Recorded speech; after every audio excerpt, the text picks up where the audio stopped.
प्रियंका साफ दिखाई दे रहा है बोर्ड और मेरी आवाज सुन पा रहे?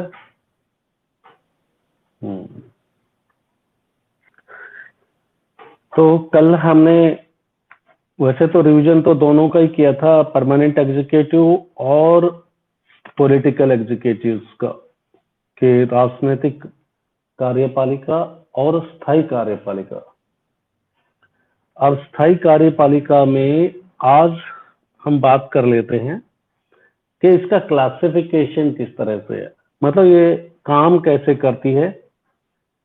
तो स्थायी कार्यपालिका में एक तो हो जाते हैं पूरे देश के अंदर, जो पूरे देश के सभी डिस्ट्रिक्ट्स के अंदर डिस्ट्रिक्ट कलेक्टर्स, या कहिए कि किसी किसी स्टेट में उसको डिस्ट्रिक्ट कमिश्नर के नाम से भी बोला जाता है। और दूसरा superintendent of police, senior superintendent of police. आपने हर डिस्ट्रिक्ट के अंदर मतलब एक डिस्ट्रिक्ट कमिश्नर होगा, जो उस पूरे डिस्ट्रिक्ट को, अगर हिंदी में कहें तो जिला अधिकारी है, पूरे डिस्ट्रिक्ट की रेस्पॉन्सिबिलिटी वो है। और पूरे डिस्ट्रिक्ट में सबसे पावरफुल एक सरकारी ऑफिसर है, जिसको कि आप डिस्ट्रिक्ट कमिश्नर या डिस्ट्रिक्ट कलेक्टर के नाम से जानते हैं। अब वो है कि उसका सर्विस में आने का तरीका क्या है, सिलेक्शन कैसे होता है, वो दिया है आपको। मैं पहले ही बता चुका, ऑल इंडिया सर्विसेज के थ्रू आता है। आईएएस के जो यूपीएससी के थ्रू मैंने बताया था ना, यूनियन पब्लिक सर्विस कमीशन के एग्जाम्स होते हैं, और वो एग्जाम्स साल में मेरे ख्याल से एक बार ही होते हैं, और काफी कंपटीशंस होता है उन एग्जाम में, और प्रिलिमिनरी और मेन एग्जामिनेशन, उसके बाद में पैनल इंटरव्यू, और फिर उसके बाद में मेरिट लिस्ट। तो वो ऑल इंडिया सर्विसेज दो तरह की होती है। एक तो मैंने बताया कि डिस्ट्रिक्ट कमिश्नर होता है, फिर उसी के लेवल का लेकिन उसके अंडर में ही काम करने वाला एक होता है आईपीएस, इंडियन पुलिस सर्विसेज।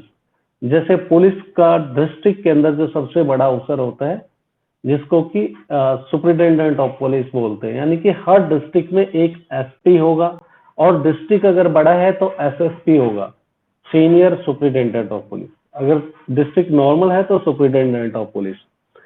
तो ये दो आपको ये पता लग गया। ऑल इंडिया सर्विसेज में जो डिस्ट्रिक्ट के एडमिनिस्ट्रेशन को देखने के लिए एक इंडियन एडमिनिस्ट्रेटिव सर्विसेज और एक इंडियन पुलिस सर्विसेज, ये दो तरह की सर्विसेज होती है। ये कंफर्म हो गया। अब दूसरा है, ये तो हो गया भारत देश के अंदर ही। अब सभी देशों से हमको फॉरेन रिलेशंस भी बना के रखने, पूरे जितने भी वर्ल्ड के कंट्री हैं, अगर सबसे भी नहीं तो आप अपने जो भी बॉर्डरिंग नेशन हैं, आस पड़ोस के देश हैं, या जो पावरफुल कंट्री हैं जिनसे आपको एक्सपोर्ट इंपोर्ट ट्रेड के रिलेशन रखना चाहते हो, या आपको लगता है कि ये देश हमारा, जब अगर किसी दूसरे देश से युद्ध जैसी स्थिति आएगी तो ये हमारी मदद कर सकता है, तो एक तो ये भी जरूरत होती है कि हमको सभी देशों के साथ में, सभी नहीं तो ज्यादातर कंट्री के साथ में हमको अपने रिलेशंस रखने होते हैं। तो उसमें एक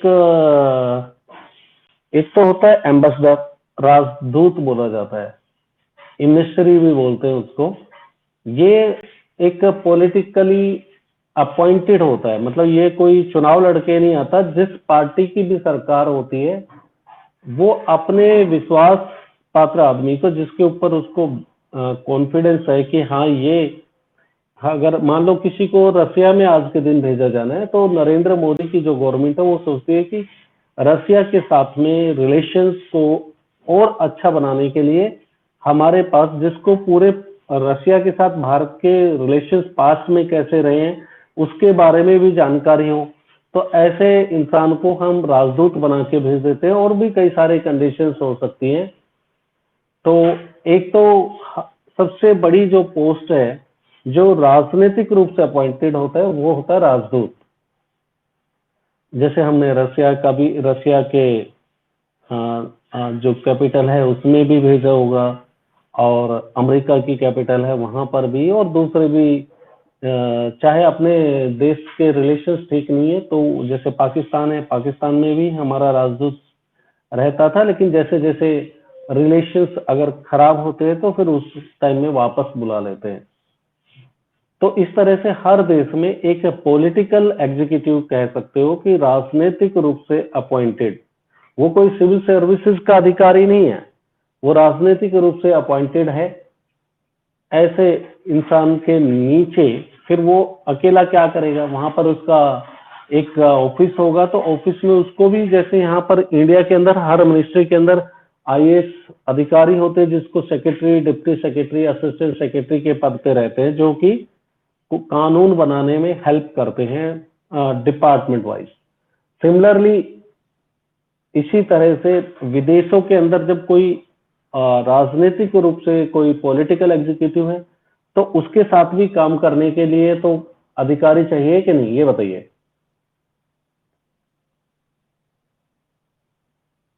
प्रियंका, सुन पा रहे हो मेरी आवाज?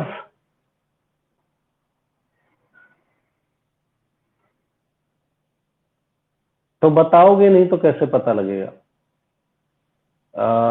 तो इसी तरह से दूसरे देश के अंदर भी हमको राजनीतिक रूप से जो हमें भेजा हुआ कि किसी नेता को दूसरे देश के साथ संबंध बनाने के लिए, उसके साथ में कुछ अधिकारी भी रहते हैं, तो उस अधिकारी को हम इंडियन फॉरेन सर्विसेज से सिलेक्शन होता है उसका, आईएफएस, यानी कि जो यूपीएससी के थ्रू एग्जाम्स होते हैं, वो जिसमें जो सबसे बेहतर परफॉर्म करता है वो इंडियन एडमिनिस्ट्रेटिव सर्विस में जाता है, फिर उसके नीचे इंडियन पुलिस सर्विसेज में जाते हैं। ये दोनों तो देश के अंदर काम करते हैं, लेकिन जो जो थर्ड नंबर पे आता है वो इंडियन फॉरेन सर्विसेज, ये विदेशों में अपने राजदूत के साथ में, एम्बेसडर के साथ में काम करते हैं, वो इंडियन फॉरेन सर्विसेज के कैंडिडेट होते हैं। फिर एक और होता है जिसको इंडियन रेवेन्यू सर्विसेज बोल दिया जाता है। ये रेवेन्यू मतलब इसका फाइनेंशियली जॉब होता है, और इंडिया के अंदर टैक्स, जीएसटी, इस तरह के पूरे इंडिया के अंदर या अपने रीजन में जहां पर इसकी रेस्पॉन्सिबिलिटी है, वहां पर टैक्स कलेक्शन, जैसे इंडस्ट्री से जो टैक्स आने वाला है, बिजनेसमैन से जो टैक्स कलेक्शन है, और जो जॉब में गवर्नमेंट एम्प्लॉइज है उनसे जो टैक्स कलेक्शन है, उसके लिए नॉर्म्स वगैरह बनाना, नियम कानून बनाना, ये रेवेन्यू सर्विसेज देखते हैं, और टैक्स कलेक्शन को इंश्योर करते हैं कि कितना टैक्स आया। ये क्लियर हो गया अभी?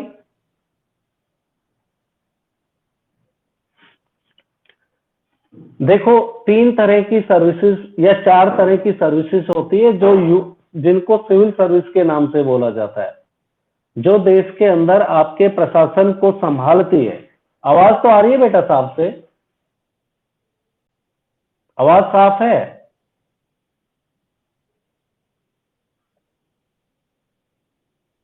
अच्छा, तो आज नेटवर्क का इश्यू हो सकता है बेटा, और तो कोई कारण नहीं है। तो फिर भी मैं रिपीट कर देता हूं कि भारत के अंदर यूनियन पब्लिक सर्विस कमीशन के थ्रू चार सर्विसेज होती हैं, जो भारत के अंदर का, जैसे हर डिस्ट्रिक्ट के अंदर एक आईएएस अफसर होता है, वो डिस्ट्रिक्ट की उसके पास रेस्पॉन्सिबिलिटी होता है, डिस्ट्रिक्ट का सबसे बड़े पद के ऊपर तय होता है। इसका सब हर डिस्ट्रिक्ट में एक डिस्ट्रिक्ट कमिश्नर होगा, और वो सबसे बड़ा पद है, बाकी सारे ऑफिसर्स उसके अंडर में काम करते हैं। सिमिलरली हर डिस्ट्रिक्ट में एक इंडियन पुलिस सर्विसेज से गया हुआ एक इंसान होता है, वो सुपरिटेंडेंट ऑफ पुलिस, या फिर बड़े डिस्ट्रिक्ट में सीनियर सुपरिटेंडेंट ऑफ पुलिस होता है। इसी तरह से सेंट्रल गवर्नमेंट का तीसरा जो आता है हाईएस्ट रैंक के अधिकारी, वो जिसको कि आप इंडियन पुलिस सर्विसेज बोलते हैं, वो police foreign services, sorry, Indian foreign services. अब ये देश से बाहर काम करता है, दूसरे देशों के साथ रिलेशंस को अच्छे बनाने के लिए। ये विदेशों की जो हर देश की कैपिटल है, उसमें जिसके साथ हमारे जिन देशों के साथ संबंध अच्छे हैं, वहां पर बैठता है इंडियन फॉरेन सर्विसेज। और इससे ऊपर एम्बेसडर होता है, राजदूत होता है, वो पॉलिटिकली अपॉइंटेड होता है, नॉमिनेटेड होता है, ये आपका एग्जाम्स देके जाता है। फिर भारत के अंदर ही टैक्स से रिलेटेड नॉर्म्स बनाना, टैक्स कलेक्शन, जो पैसा जैसे सबकी जो सोर्स ऑफ इनकम है उसका एक लिमिटेशन की क्राइटेरिया रखा हुआ है। अगर उस ब्रैकेट से ऊपर जाता है तो देश में हमको सरकार को टैक्स के रूप में कुछ पैसा देना होता है। वो टैक्स के रूप में जो पैसा देते हैं वो सरकार देश में डेवलपमेंट के काम करती है। तो उससे रिलेटेड जो भी नॉर्म्स बना जाते हैं, पॉलिसीज बनती हैं, इंडियन रेवेन्यू सर्विसेज के जो ऑफिसर्स हैं वो बनाते हैं, और टैक्स के कलेक्शन से रिलेटेड सारे जिम्मेवारी इन्हीं के पास होता है। यहां तक समझ में आ गया?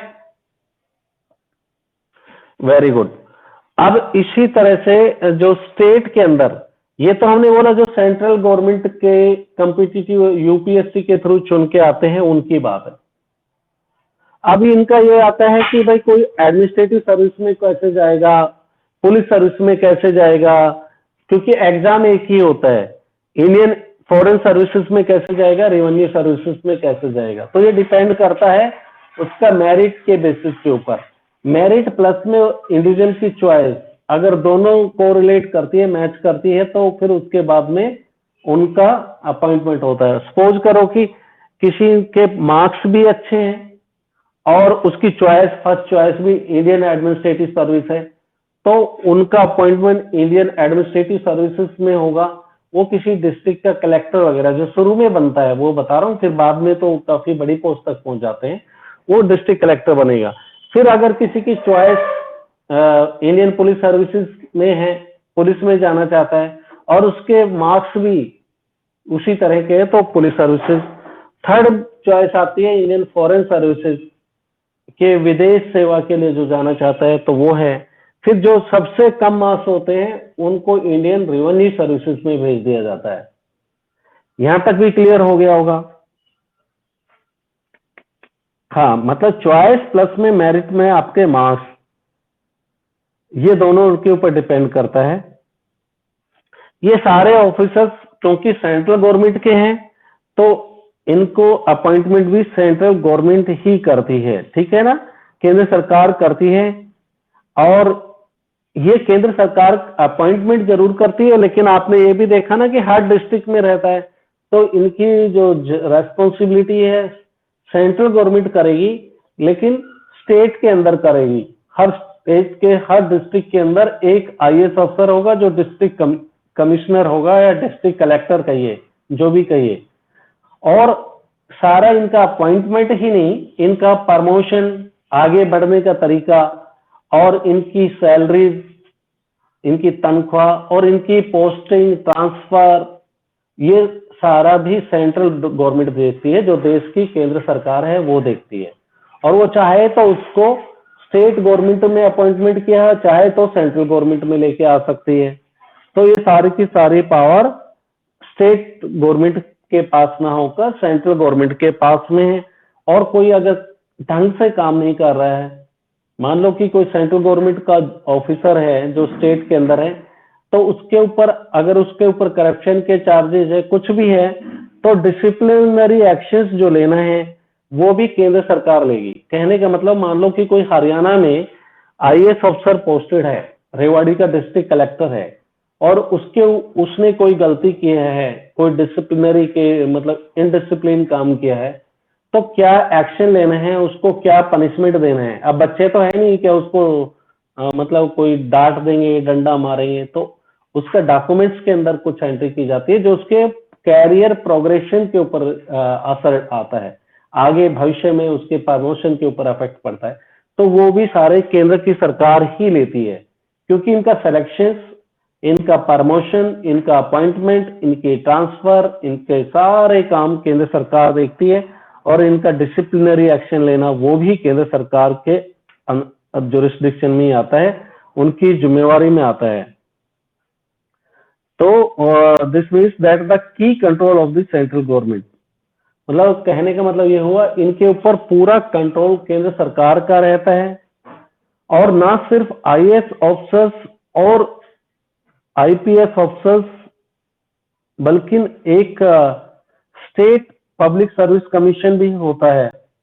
मैंने बताया ना, जैसे ये बताया था मैंने, एक तो आईएएस ऑफिसर्स, आईपीएस, फिर दूसरा मैंने बताया ये वाला Indian foreign services, Indian revenue services. और ऐसे ही जैसे ये तो केंद्र सरकार के द्वारा अपॉइंटमेंट होते हैं, सिमिलरली हर स्टेट के अंदर में भी स्टेट सिविल सर्विसेज होते हैं, ठीक है ना। जैसे हरियाणा के अंदर ऐसे ऑफिसर जो चुने जाएंगे उन वो आएंगे एचसीएस के थ्रू, हरियाणा सिविल सर्विसेज के थ्रू। ये ऑल इंडिया एडमिनिस्ट्रेटिव सर्विस के थ्रू आए आईएएस, और ये वाले आएंगे स्टेट सिविल सर्विसेज। तो हरियाणा की सिविल सर्विसेज को हरियाणा सिविल सर्विसेज एचसीएस बोलेंगे। ऐसे ही मध्य प्रदेश सिविल सर्विसेज को एमपी सिविल सर्विसेज बोला जाएगा, राजस्थान सिविल सर्विसेज। तो यानी कि जैसे केंद्र सरकार की रहती है, ऐसे ही आपकी हर राज्य सरकार की भी सिविल सर्विसेज रहती है, जिसके बारे में हम आगे फेडरलिज्म है जो कि आपका चैप्टर 11वीं से निकल गया है, आपने 10वीं में पढ़ा होगा, उसमें दे रखा था। यह थोड़ा बहुत आप को बता देंगे हम जब चर्चा उस चैप्टर का नंबर आएगा। वैसे तो डिटेल्स में तो नहीं जाएंगे क्योंकि वो चैप्टर 11th क्लास में से अभी निकल चुका है, और अगर इस साल उसको इंक्लूड कर दिया होगा तो जरूर उसके बारे में बात करेंगे। तो स्टेट के एडमिनिस्ट्रेशन को देखते हैं। मान लो कि किसी डिस्ट्रिक्ट में ऐसा जरूरी नहीं है कि वो डिस्ट्रिक्ट कलेक्टर होगा वो सेंट्रल गवर्नमेंट से होगा, कभी कभी स्टेट सिविल सर्विसेज के ऑफिसर्स हैं वो भी डिस्ट्रिक्ट के कलेक्टर्स वगैरह के पद पे आते हैं। तो इस तरह से आपके सिविल सर्विसेज काम करती हैं। और सिविल सर्विसेज के जो ऑफिसर्स है सबसे करीब माना जाता है कि जनता से, पब्लिक के प्रॉब्लम्स को ये सॉल्व करने में हेल्प कर सकते हैं, क्योंकि नेता लोग हैं वो तो ज्यादातर कैपिटल में बैठे होंगे या फिर सेंट्रल गवर्नमेंट में है तो दिल्ली में होंगे, तो ये हर डिस्ट्रिक्ट के अंदर है। लेकिन इनके बारे में कहा जाता है कि भाई ये रेड टैपिज्म यानी कि नौकरशाही में बिलीव करते हैं, ऑटोक्रेसी मतलब अपनी चलाते हैं और लोगों की जो ग्रेवेंसेस को नहीं सुनते हैं, उनके दुख दर्द को समझते नहीं है। कई बार ऐसा सुनने में आता है कि मतलब कई सारी जो जिनकी वास्तव में कोई पीड़ित है उनकी देखभाल करना, उसको इग्नोर करने की होती है। तो इसलिए इनको हमने क्या किया है, वो पॉलिटिकल एग्जीक्यूटिव्स के अंडर में रखा गया है, जो कि आपके राजनीतिक रूप कार्यपालिका है उसके अंडर में ये काम करते हैं। तो कहने का अर्थ ये हुआ, अगर रेवाड़ी का डिस्ट्रिक्ट कलेक्टर है, अगर वो बात जनता की, पब्लिक के ग्रीवेंसेस को नहीं सुनता है, उनका रिड्रेसल नहीं करता है, उनकी समस्याओं का सॉल्यूशन नहीं करता है, तो फिर जो रेवाड़ी कॉन्स्टिट्यूएंसी से चुने हुए जो एमएलए है, member of legislative party, legislative assembly, जो विधानसभा के सदस्य हैं, जो कि हरियाणा के अंदर जो विधानसभा है चंडीगढ़, उसमें जाकर यहाँ से जीतने के बाद वहां जाकर बैठते हैं। टोटल 90 विधानसभा के सदस्य हैं हरियाणा में। तो उसको आप जो रेवाड़ी कॉन्स्टिट्यूएंसी से चुना हुआ है उसके सामने बातें रखी जा सकती हैं, और वो एम्पावर्ड है, उसको इतनी शक्ति है कि ये जो सिविल सर्विसेज के थ्रू जो चुनकर आए हैं, इनको वो आदेश दे सकते हैं, काम करने के लिए बता सकते हैं। तो मतलब ये इतने बोलते हैं कि पीपल फ्रेंडली नहीं होते, लोगों के साथ इनका व्यवहार ऐसा देखने में नहीं आया। लेकिन over the period of time इस डायरेक्शन में सरकार की तरफ से भी काम किया जा रहा है, ताकि ये अच्छे से लोगों की समस्याओं को समझे, और जो लोग इनको ये जो अपने आप को पदाधिकारी बोलकर सोचते हैं कि पदाधिकारी हैं, ना समझ के ये अपने आप को सेवा के लिए एक सर्विसेज, सिविल सर्विसेज के रूप में देखें कि हम जनता की भलाई के लिए बने हुए हैं। तो ये तो हुआ, आपने सिविल सर्विसेज के दो पहलू देखे कि एक तो सेंट्रल गवर्नमेंट के द्वारा अपॉइंटमेंट होने वाला, और दूसरा है योगेश, मैं बेटा तुम्हें देख रहा हूं कि तुम्हारे अंदर पंचुअलिटी नाम की कोई चीज है नहीं। अब देखो 15 मिनट का क्लास खत्म हो चुका, उसके बाद में तुम आगे और ज्यादा से ज्यादा 5 मिनट रुकोगे, उसके बाद में तुम चले जाओगे। तुम्हें लगता है कि शायद ऐसे अटेंडेंस लग जाती होगी और पता लग गया कि हाँ आज योगेश ने क्लास, ऐसा है नहीं। उसमें टाइम भी रिकॉर्ड होता है आपने कितनी देर के लिए किया। कल भी आपने ऐसा ही किया और हम डेली इस क्लास के बाद में देखते हैं, वैसे भी पता लगता है। तो इसमें कुछ समझ में आने वाला नहीं है। प्रियंका है कि जो पंचुअली एकदम जैसे क्लास स्टार्ट होती है उस टाइम आती है, जब तक क्लास चलती है तब तक रहती है पूरे 45 मिनट। तो ये अच्छी बात तो है नहीं। और ये रिकॉर्डेड क्लास है, इसके अंदर जो मैं बोला जा रहा है, जो कहा जा रहा है, वो सारा भी रिकॉर्ड हो रहा है। आपके पास में जब आगे आपके एग्जाम्स होंगे तो उसमें भी मैं आपका ये रिकॉर्डिंग दिखाऊंगा आपके पेरेंट्स को भी कि किस तरह से कितनी पीरियड के लिए ज्वाइन करता था, 5 मिनट, 10 मिनट, 15 मिनट मैक्सिमम। तो अपने अंदर सुधार करो। क्या समझ में आएगा 45 मिनट के क्लास के अंदर आपने 15 मिनट पहले नहीं आए, 15 मिनट पहले बीच में लास्ट में नहीं रहे, सिर्फ 15 मिनट रहे, कैसे कोई समझा पाएगा टीचर आपको। तो ये बात कर रहे थे हम ब्यूरोक्रेसी, जो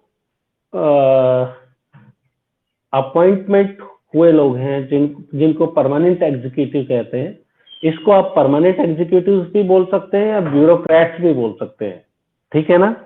ये जितने भी ऑफिसर्स के बारे में बात किया, ये परमानेंट एग्जीक्यूटिव है, आपकी स्थायी कार्यपालिका है, या फिर पॉलिटिकल सॉरी, या फिर आप ब्यूरोक्रेट्स भी बोल सकते हैं, यानी कि अधिकारी हैं।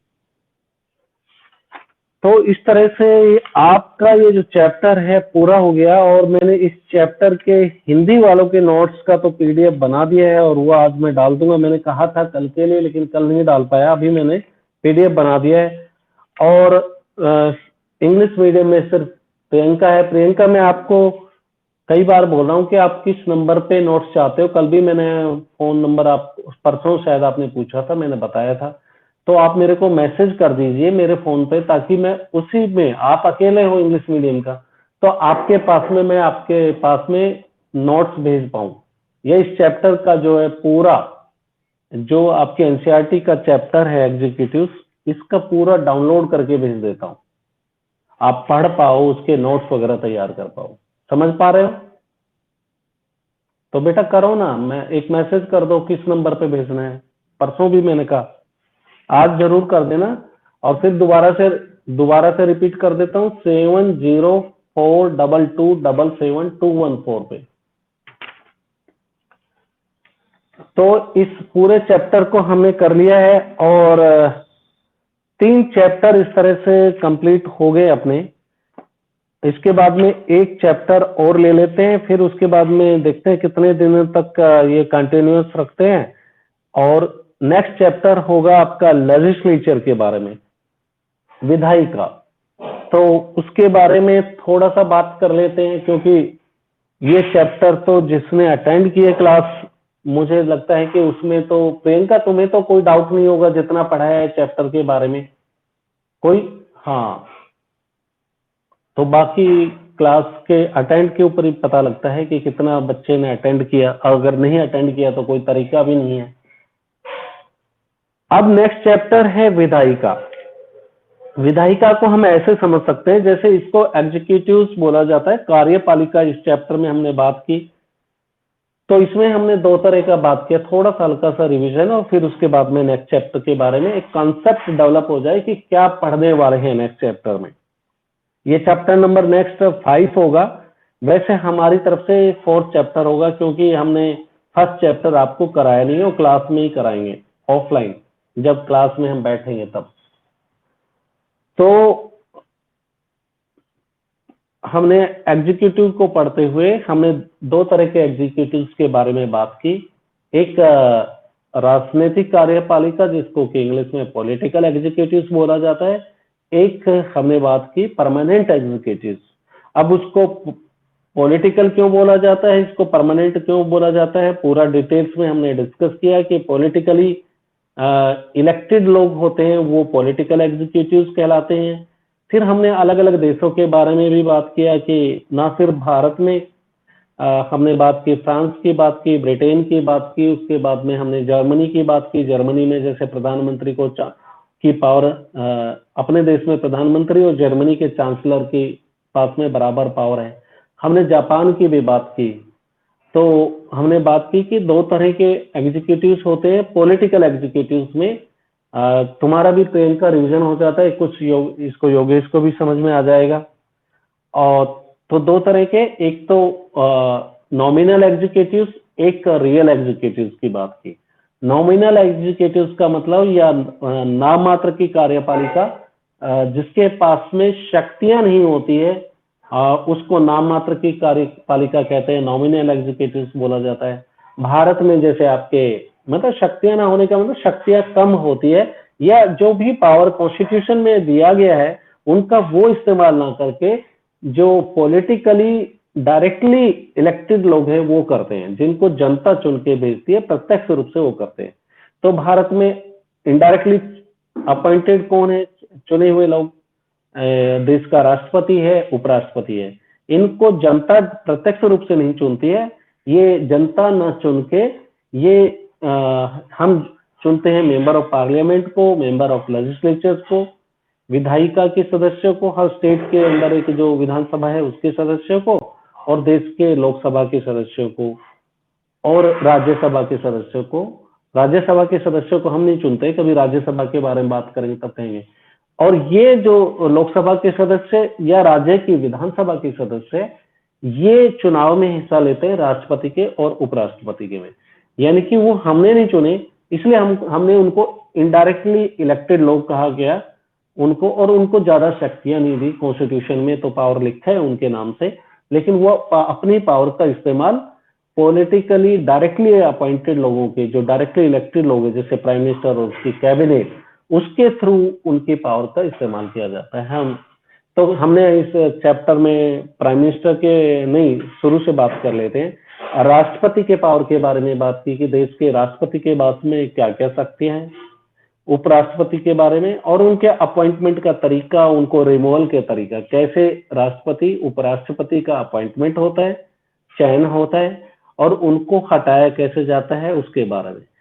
राष्ट्रपति और उपराष्ट्रपति की शक्तियों के बारे में बात की, उनके विशेषाधिकार के बारे में बात की कि विशेष अधिकार राष्ट्रपति के कौन कौन से हैं और काम क्या क्या करते हैं। फिर हमने बात की प्राइम मिनिस्टर के बारे में, जो डायरेक्टली इलेक्टेड होते हैं।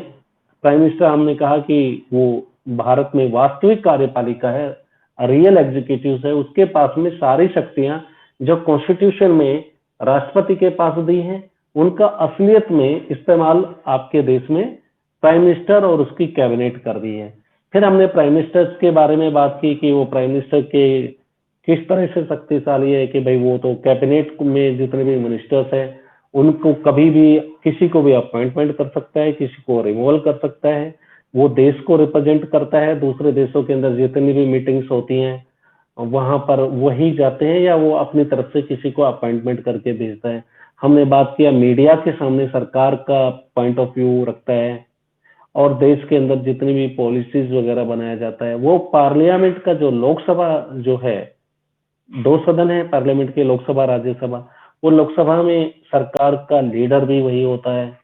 यानी कि प्राइम मिनिस्टर कैबिनेट के अंदर सबसे मुख्य हेड ऑफ द गवर्नमेंट होने के नाते कैबिनेट की जितनी भी मीटिंग्स बुलाई जाएंगी, कोई ऐसा मीटिंग नहीं हो सकता जिसमें प्राइम मिनिस्टर शामिल नहीं हो सकता है कोई मिनिस्टर शामिल ना हो, चलेगा, लेकिन प्राइम मिनिस्टर शामिल ना हो ऐसी कोई मीटिंग नहीं होगी। दूसरा हमने बताया कि प्राइम मिनिस्टर ने, अगर आपको याद दिला रहा हूं पूरा, प्रियंका याद हो जाएगा, रिवाइज हो जाएगा, कि प्राइम मिनिस्टर अगर रेजिग्नेशन दे देता है तो समझो कि उसकी पूरी कैबिनेट को, उसकी सरकार ही रेजिग्नेशन दे देती है, पूरी सरकार चली जाती है। याद आ रहा है, बोला था ये बात। लेकिन अगर कोई मिनिस्टर रेजिग्नेशन देता है तो सिर्फ उस मिनिस्टर का रेजिग्नेशन होगा, वो वैकेंसी अकेली खाली होगी, उसकी जगह दूसरे को चुना जा सकता है। तो ये तो हमने बात की थी पॉलिटिकल एग्जीक्यूटिव्स की। पॉलिटिकल एग्जीक्यूटिव्स में हमने बात की थी कि भाई दोनों एक नॉमिनल पावर वाला जिसके पास नाम मात्र की पावर है, दूसरा वास्तविक पावर वाला। अब फिर उसके बाद में हमने बात की थी कि परमानेंट एग्जीक्यूटिव्स। अब मैंने फिर ये बताया सबसे पहले आपको कि इनको भाई परमानेंट एग्जीक्यूटिव्स क्यों बोला जाता है, तो उसमें मैंने आपको समझाया कि परमानेंट एग्जीक्यूटिव इसलिए बोला जाता है इनको क्योंकि ये एक बार सिलेक्शन होने के बाद में, मैंने बताया कॉम्पिटिटिव एग्जाम्स के थ्रू सिलेक्शन होता है स्थायी कार्यपालिका के सदस्यों का, और एक बार सिलेक्शन होने के बाद में ये अपनी रिटायरमेंट की एज जो कि इनकी 60 या 62 ईयर्स ऑफ एज तक रहती है, तब तक अपने पद पर बने रहते हैं, जब तक कि इनके ऊपर कोई करप्शन का चार्ज ना हो, कोई भ्रष्टाचार का चार्ज नहीं हो, या फिर मतलब इनको हटाने का जो प्रोसीजर है वो भी काफी डिफिकल्ट प्रोसीजर है, इतना जल्दी से इनको हटा भी नहीं सकते पद पे। फिर हमने बात किया कि पॉलिटिकल एग्जीक्यूटिव के काम क्या हैं, तो उसमें हमने दो तरह से परमानेंट एग्जीक्यूटिव को बांटा। एक ऐसे एग्जीक्यूटिव जो देश में हर डिपार्टमेंट के अंदर, यानी कि जो जैसे फॉरेन मिनिस्ट्री है, फाइनेंस मिनिस्ट्री है, या फिर आपकी इंडस्ट्रियल मिनिस्ट्री है, सभी मिनिस्ट्री के अंदर में काम करते हैं एज ए सेक्रेटरीज। और वो जो पॉलिटिकल एग्जीक्यूटिव है, जो मंत्री है, उसको सलाह देते हैं और उनके अंडर में काम करते हैं। ये भी मैंने बताया कि जो पॉलिटिकल एग्जीक्यूटिव है उनके नियंत्रण में ये काम करेंगे, क्योंकि भारत डेमोक्रेटिक कंट्री है और डेमोक्रेसी के अंदर में जो डायरेक्टली जनता जिनको चुन के भेजती है वो जनता के प्रति रेस्पॉन्सिबल होते हैं, इसलिए उनके पास में ज्यादा पावर दी गई है। ये बात किया कि भाई वो एक काम हो गया उनका, देश के लिए पॉलिसी फ्रेम कानून बनाने में वो मिनिस्टर का हेल्प करते हैं। फिर दूसरा मैंने बताया कि कानून तो बन गया, फिर उसको बनाने के बाद देश में कानून को लागू करने के लिए भी आपके परमानेंट एग्जीक्यूटिव काम करते हैं। तो मैंने आपको समझाया कि जैसे हर डिस्ट्रिक्ट के अंदर डिस्ट्रिक्ट कमिश्नर हैं। फिर मैंने हेलमेट वाली बात, मास्क वाली बात के थ्रू समझाया कि सोचो कि एक नियम बन गया है कि भाई मास्क पहनना जरूरी है, और अगर नहीं पहनते हैं तो आपके परमानेंट एग्जीक्यूटिव, जैसे कि मैंने पुलिस का एग्जांपल दिया, वो फाइन कर सकते हैं, पेनल्टी लगा सकते हैं। तो देश के अंदर एक तो इनका काम पॉलिसी मेकिंग का हो गया, दूसरा पॉलिसी इंप्लीमेंटेशन का हो गया, जो नियम कानून बना दिए उसको लागू करना भी परमानेंट एग्जीक्यूटिव का काम है। फिर मैंने आपको समझाया इनका सिलेक्शन का तरीका क्या होता है, इनकी पोस्टिंग, ट्रांसफर, सैलरी, और ये सारा का सारा, चाहे ये स्टेट गवर्नमेंट में काम कर रहे हो, और ये सारी चीजों को देखभाल, इनको डिसिप्लिनरी एक्शन लेना, इनको पेनल्टी देना, पनिशमेंट देना, वो पूरे के पूरा सेंट्रल गवर्नमेंट के जो रिस्ट्रिक्शन में रहता है, केंद्र सरकार करती है। ठीक है, ये सारा बात हो गया था। अभी क्लियर हो गया होगा ये चैप्टर तो बेटा। अब नेक्स्ट चैप्टर है लेजिस्लेचर के बारे में, विधायिका का है नेक्स्ट चैप्टर, और मुझे लग रहा है कि शायद आपका टाइम भी हो ही गया, 9:10 हो गया, और लेजिस्लेचर के बारे में कल बात कर रहे हैं। आज कल नहीं, शायद कल, हाँ कल क्या वार होगा, तो ठीक है मंडे को बात करेंगे ना नेक्स्ट चैप्टर को लेकर। लेकिन तुम्हारे, हाँ तुम मेरे पास में भूलना नहीं, अभी ही अपने कॉन्टेक्ट नंबर कर देना, मैं आपको भेज दूंगा, एक इसका डाउनलोड करके भेज दूंगा इस चैप्टर ही, और उसके तो दोनों तीनों चैप्टर के डाउनलोड कर दूंगा ताकि आप उसको पढ़ लें, राइट। और उनके टॉपिक्स, हेडिंग्स, नोट्स बना के अपने रजिस्टर में लिखते जाओ। वैसे तो शायद तुम्हारे पास पहले हैं पहले वाले चैप्टर के, लेकिन चैप्टर भी मैं भेज देता हूँ आपके पास। ठीक है, आप अलाउड है, एग्जिट कर सकते हो। ठीक है बेटा, दोनों एग्जिट कर सकते हो। योगेश तुम भी करो बेटा।